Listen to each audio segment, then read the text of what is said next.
I'm a carer of a son who suffers from paranoid schizophrenia with agoraphobic tendencies. Our son, as I say, lives with us.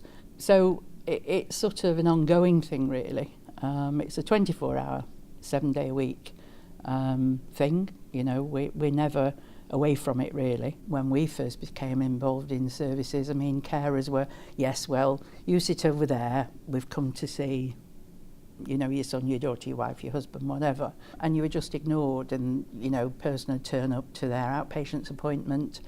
What's the matter? Are you okay? Oh, I'm fine, thank you. Yes, I'm fine. They'd got, you know, best suit on, togged up to death, you know.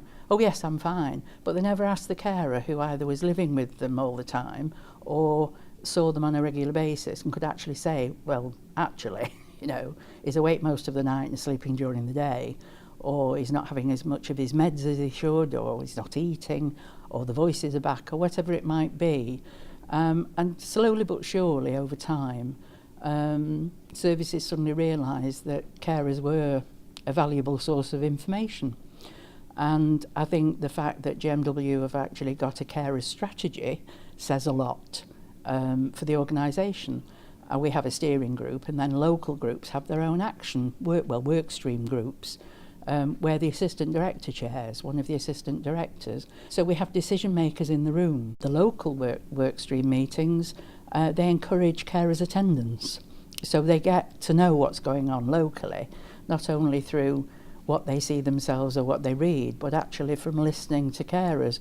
And GMW, for me, works on the premise of you said we did. And that's what I like. And that's why I'm proud to be connected with Greater Manchester West. The Care Hub came about because GMW have been involving carers for a long time now, and we recognise how valuable they are to our service and to the service users' recovery. Back in 2009, the Bolton part of GMW were involved in a carer demonstrator site project, which was funded by the Department of Health. Lots of initiatives were put into place at that time.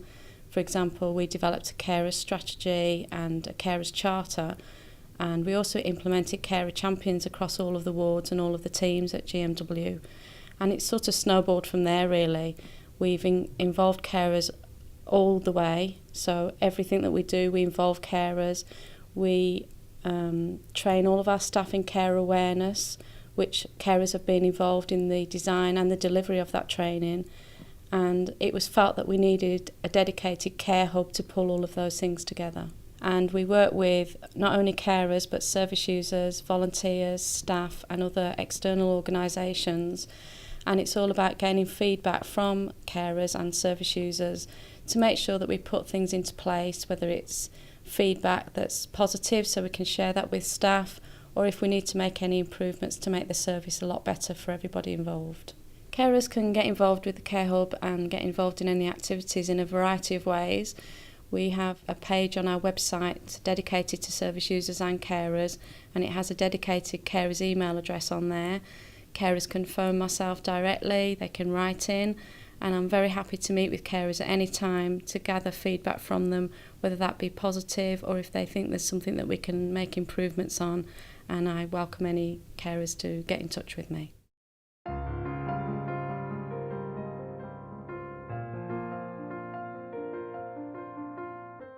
My role is a carer champion, and what that entails is ensuring that all of the staff in our team are all aware of carers, all the families that we deal with.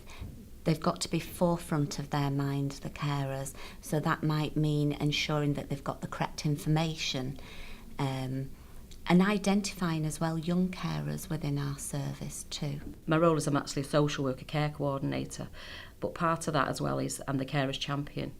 So within that role as carers champion, I attend hopefully all the meetings that are held every 2 to 3 months. Any information that is sent to me via the carer lead or the carer centre, I actually feed back to other colleagues. So we'll have a meeting on a Wednesday, and in that meeting, in the agenda, there's a part about carers, and I will feed back anything that I feel is relevant, any changes that are coming about, any training that's available. So it's very much that other colleagues are aware of what's going on within the caring field. It's difficult with confidentiality when you're dealing with a service user that doesn't want you to share.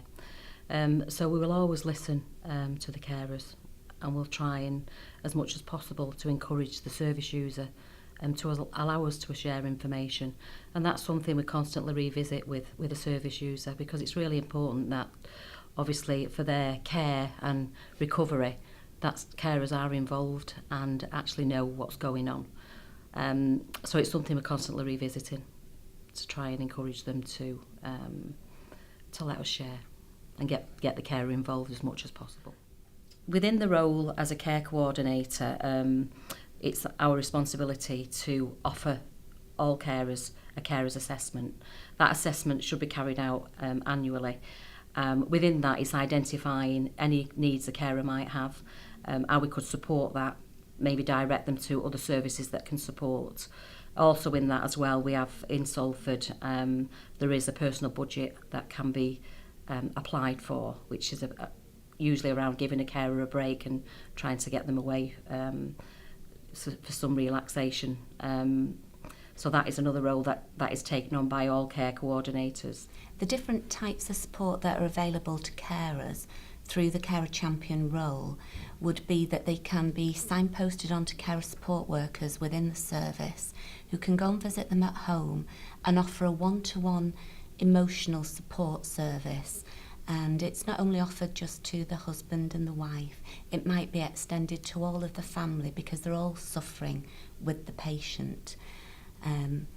We can also signpost them onto other services around, so whether that would be young carers going to Bolton Lads and Girls, who offer a mentoring service for our carers, or whether it would be Bolton Carers Centre, who offer a one-to-one telephone counselling service and information and day trips and respite.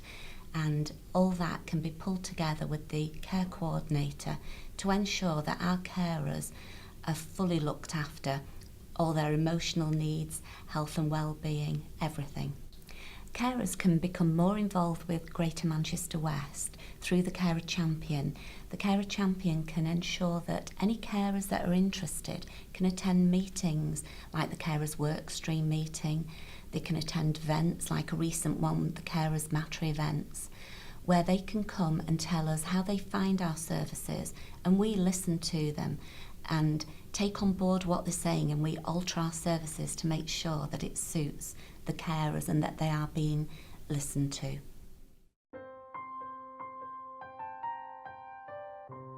My role is a support time recovery worker within the community mental health team in Trafford. I support service users suffering from a mental health problem on a daily basis. I support them to access things within the community and promote social inclusion.